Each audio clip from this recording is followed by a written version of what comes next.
নমস্কার, আপনারা দেখছেন ই বাংলা আজ। সঙ্গে থাকুন, ভরসা রাখুন। তারকেশ্বরের মাত্র দুদিনের জলে তারকেশ্বর পৌরসভার 14 নম্বর ওয়ার্ডের কিছু অংশ জলমগ্ন হয়ে পড়ল। বিভিন্ন সূত্রে জানা গেছে এবং স্থানীয় মানুষের কাছ থেকে জানা গেছে এই ওয়ার্ডটি দীর্ঘ 40 বছর ধরে এইভাবেই জলমগ্ন হয়ে আসে প্রতি বছর বন্যার সময় বা বর্ষার সময়। তারকেশ্বরের কাউন্সিলর অমরেন্দ্রনাথ সামুই জানান, এই অংশটি তারকেশ্বরের সবথেকে নিচু এলাকা এবং এই এলাকা দিয়ে রনের খালের জল পাস হয়, তাই এই এলাকাটি সহজেই জলমগ্ন হয়ে পড়ে। তবে এই যাতে জলমগ্ন না হয়ে পড়ে তার জন্য ড্রেনেজ ব্যবস্থা করা হচ্ছে। অন্যদিকে স্থানীয় মানুষরা ব্যঙ্গ করতেও ছাড়ছেন না। তারা কি বললেন এবং কাউন্সিলর কি বললেন শুনুন, এবং বিরোধী বিজেপির তারকেশ্বর সভাপতি কি বললেন। 2-3 দিনের বৃষ্টিতে দেখতে পাচ্ছি এই এলাকায় পুরো জলমগ্ন হয়ে পড়েছেন। আপনি কোথায় যাচ্ছিলেন? ওইদিকে। এখন কি পরিস্থিতির মধ্যে রয়েছেন? এখন পরিস্থিতি দেখতেই তো পাচ্ছেন। দেখতেছি আপনি সাইকেলও পর্যন্ত ঘুরিয়ে নিলেন। হ্যাঁ, ওই দিক দিয়ে যেতে হবে, এদিকে যাওয়া যাবে না সাইকেল। কেন? বৃষ্টি প্রচুর জল আছে। আপনি কি এই ওয়ার্ডের বাসিন্দা? হ্যাঁ। ওই কতদিন এই জল যন্ত্রণা দেখি? আজকেই উঠেছে জলটা। না, অন্যান্য বছর কিরকম পরিস্থিতি থাকে? অন্য বছর এরকমই হয়। অন্য বছর এরকম থাকে।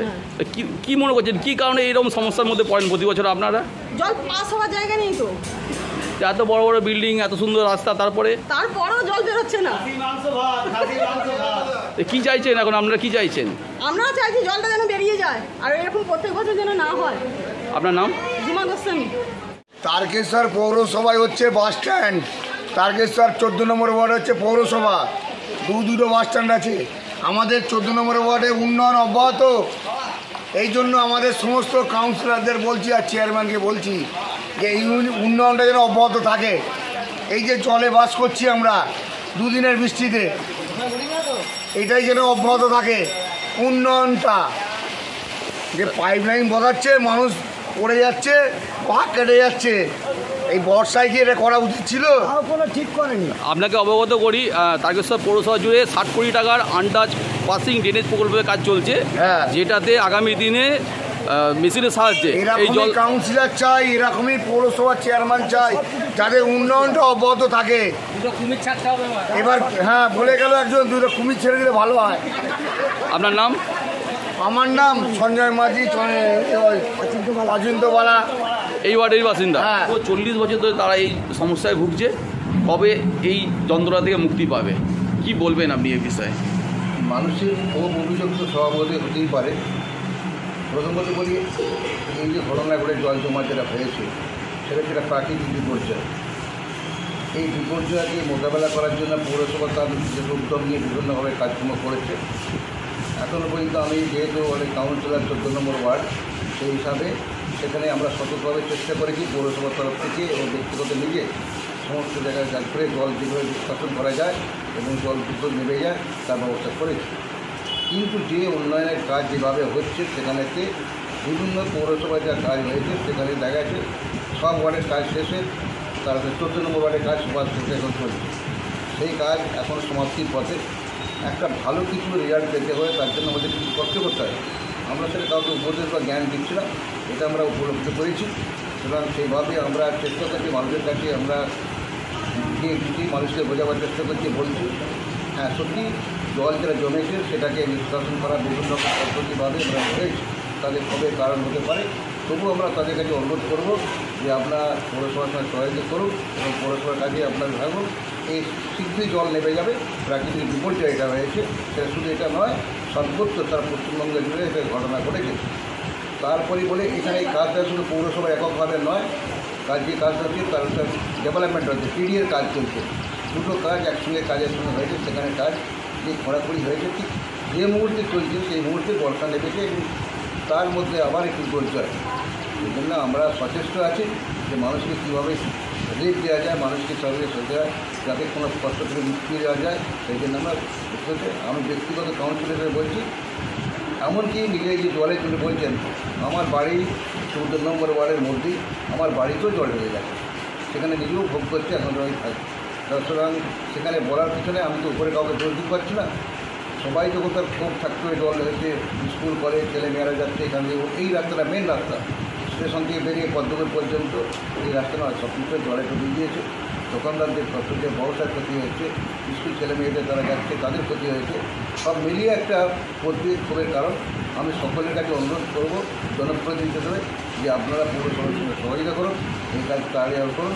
আমরা সচেষ্ট আছি, চিন্তা করছি যত তাড়াতাড়ি কাজটা করতে পারি এবং জলটা তাড়াতাড়ি নামিয়ে দিলে আশা করি আমরা কাজ করবো।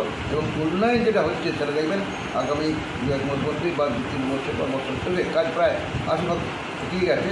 সেই কাজটা কমপ্লিট হলে একটা সুফল পাবো এবং তখন আমরা খুব আনন্দের কথা পাবো যে হ্যাঁ আমরা ছবিতে কাজ করতে পারছি, মানুষকে পরিষেবা দিতে পারছি। বলছি, একদিকে যেমন মহাবিদ্যালয়, ডিগ্রি কলেজ এবং বেশ কিছু ইংলিশ মিডিয়াম স্কুল আছে, অপরদিকে গার্লস স্কুল এবং প্রাইমারি স্কুল আছে।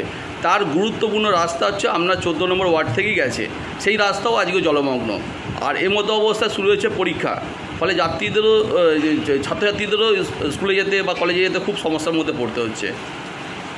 এই রাস্তাটা একটা ভৌগোলিক, আমাদের 14 নম্বর ওয়ার্ডে একটা ভৌগোলিক ব্যাখ্যা যদি দেখা যায়, এটা এত নিচু জায়গা এবং বেশি অংশটা একটা মানুষের দেখবে পাত্র গামলা যাকে বলি আমরা, সেই গামলার মতো তার নিচে তলটা গেলে সবসময় নিচে থাকে, জল সবসময় জমে থাকে। সামান্য বৃষ্টি হলো সামান্য বৃষ্টি হলো 14 নম্বর ওয়ার্ডে জল জমে যায়।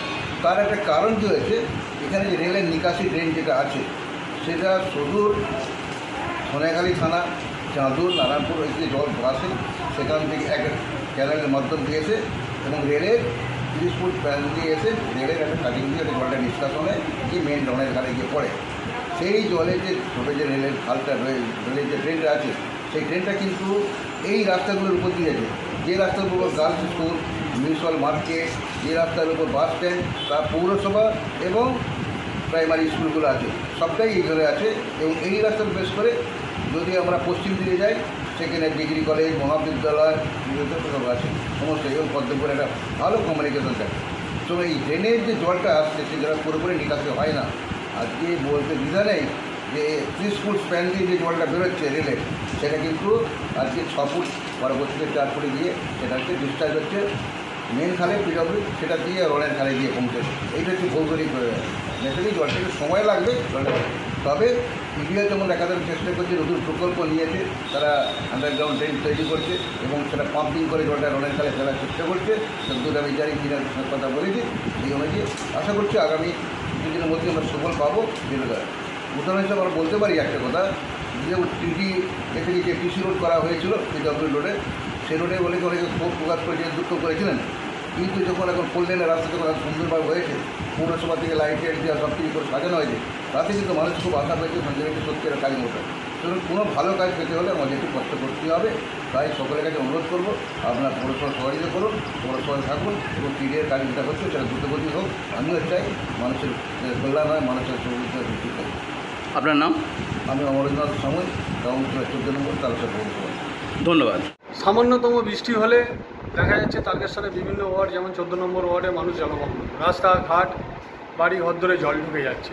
ওখানে নিত্যদিনে মানুষের যোগাযোগ ব্যবস্থা, যাতায়াত ব্যবস্থা প্রভাব পড়ছে। স্কুল কলেজের ছেলেরা ওই দিকে যাতায়াত করে যেতে পারছে না। 14 নম্বর মানুষ খুব যন্ত্রণার মধ্যে দিয়ে যাচ্ছে। পৌরসভা টিডিএ বলছে 70% উন্নয়নের কাজ হয়ে গেছে। তো 70% উন্নয়নের কাজে যদি এত জলমগ্ন হয়, তাহলে 100% হলে তো মানুষের বাড়িঘর তো সব ডুবে যাবে। দীর্ঘদিন ধরে 40 বছর ধরে এই জল যন্ত্রণা, এখান থেকে কোনো রকম মুক্তি নেই।